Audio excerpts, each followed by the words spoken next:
Interior, Parsons Classroom, evening.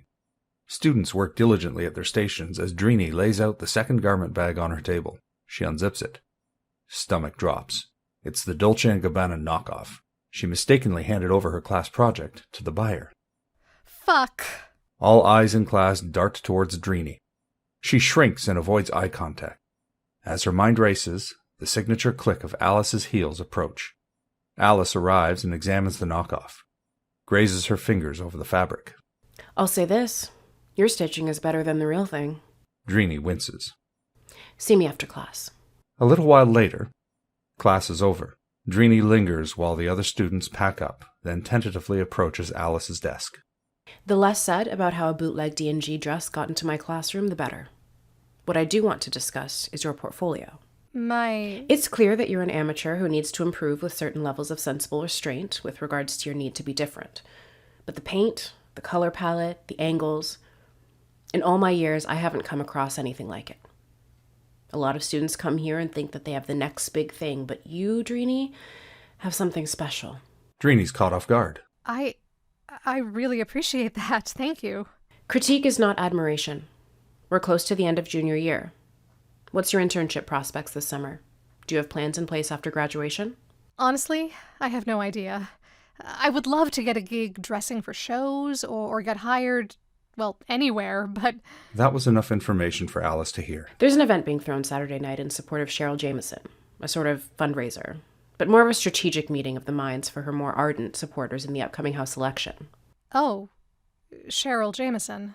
Yes, a very progressive up-and-comer and a political firebrand in all the right ways. Yeah, I know who she is. Then you'll be there. Yeah, I don't know. My husband and I are among her main campaign contributors and are curating the guest list for the host, a very selective group of my closest friends in the industry. A beat. Alice assesses Dreenie. I'll add your name. You can even bring your boyfriend or your whatever. It will be a singular chance to shake hand with. Oh, Professor Shaw, I don't even know what to say. Call me Alice, at least for that night. Don't squander this opportunity. I don't just hand this to anyone. There's a great need for a more diverse eye in our business. And a word of warning. The conduct of whomever you bring as your plus one will reflect on you just as much as your own efforts. Choose wisely. I hope I've done the same. Dreenie nods. Of course. She turns around, smiling with excitement as she leaves. Interior, Harlem Bar, evening. Business is booming at a quaint Harlem bar with outdated interior. Music plays faintly in the background as Dreenie and Toni sit on bar stools, conversing over the loud volume. Surrounded by black folks, clocked out of their 9-to-5s, indulging in laughter, drinks, and loud conversations. Releasing stress from another day of working in white corporate America. Ooh, a fundraiser event on the Upper East Side? That you were actually invited to? Girl, you gotta take me. I would love to be bourgeoisie for one night. Of course. What, I'm going to invite Ivy so she could sell dime bags? Exactly. So, what are we wearing? I got a few things in mind. I have no idea. I asked for an advance to buy something at the store, and you know what that pasty bitch hit me with. If you worked overtime in restocks, maybe you could afford something off the sales rack.